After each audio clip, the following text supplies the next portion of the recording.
আসসালামু আলাইকুম। যে যেখান থেকে দেখছেন সবাইকে সালাম, শুভেচ্ছা, অভিনন্দন। আপনাদের মাঝে আজকে অনেকদিন পর আমি এসেছি।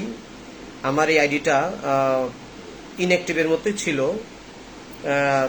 আমি আপনাদের মাঝে ভিসা প্রসেসিং নিয়ে দু একটা কথা বলার জন্য এসেছি। GCC6 মানে 6টা রাষ্ট্র, যে 6টা রাষ্ট্র একত্রে মিডল ইস্ট হিসেবে পরিচিত, সৌদি আরব, সংযুক্ত আরব আমিরাত, ওমান, কাতার, বাহরাইন, কুয়েত, এই 6টা রাষ্ট্রের ভিসা প্রসেসিং কিভাবে করতে হয় আমি আপনাদের একটু ধারণা দিতে চাই।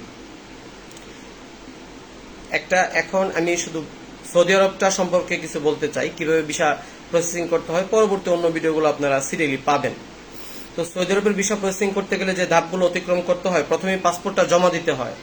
এরপর পাসপোর্ট জমা দেওয়ার পর আপনার নামে একটা ভিসা উকালা হবে, অর্থাৎ আপনি যে সৌদি আরবে যাবেন, যে কাজে যাবেন, সেই কাজে আপনাকে কোনো ট্রাভেল এজেন্সি অথবা রিক্রুটিং এজেন্সি আপনার নামে একটা ভিসা উকালা করবে, অর্থাৎ আপনার পাসপোর্টের সাথে ভিসাটা অ্যাটাস্টেড করবে। এটাকে বলা হয় ভিসা উকালা।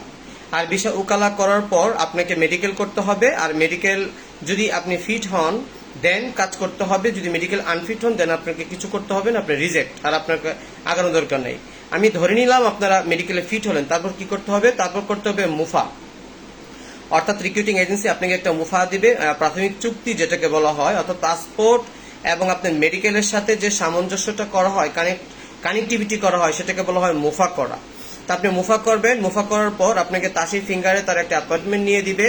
আপনি চলে যাবেন সেই তাসির ফিঙ্গারে এমবেসিতে চলে যাবেন, সৌদি এমবেসি, যেটা আপনার যমুনা ফিউচার পার্কে অবস্থিত। সেখানে আপনি সিরিয়াল কেটে ফিঙ্গার দিবেন এবং ফিঙ্গার দেওয়ার পর আপনার কাজ শেষ। এরপর আপনি নিজ জেলার মধ্যে চলে আসবেন। নিজ জেলায় চলে এসে আপনাকে করতে হবে বিএমইটি রেজিস্ট্রেশন এবং বিএমইটি ফিঙ্গার এবং 3 দিনের টিটিসি ট্রেনিং। তারপর আপনার যে পাসপোর্ট সেটা ভিসার সাথে কানেক্টেড হয়ে আবার চলে যাবে এমবেসিতে, সেখানে অ্যাটেস্টেড হবে। তারপর ম্যান পাওয়ার হবে। তারপর কোম্পানি হয়তো আপনাকে কোম্পানির চুক্তিপত্র বা কোম্পানির কাজের অনুমতিপত্র আপনাকে বুঝিয়ে দিবে এবং বিমান টিকিট বুঝিয়ে দিবে।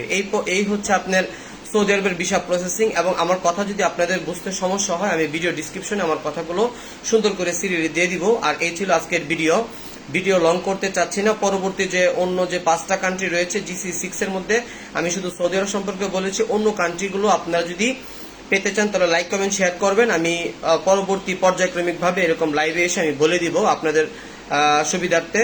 আর আপনারা কোনো এজেন্সিতে ধোকা খাওয়ার আগে এই ভিসা প্রসেসিং সম্পর্কে জেনে নেবেন। আপনাদের ইউটিউব, ফেসবুক, সামাজিক যোগাযোগ মাধ্যমে বিভিন্ন জায়গায় লেখা আছে এবং আমার ফেসবুক পেজ রয়েছে, গ্রুপ রয়েছে, ওখানে আপনারা কানেক্টেড থাকবেন, আপনারা পেয়ে যাবেন বিভিন্ন তথ্য। ধন্যবাদ। আসসালামু আলাইকুম।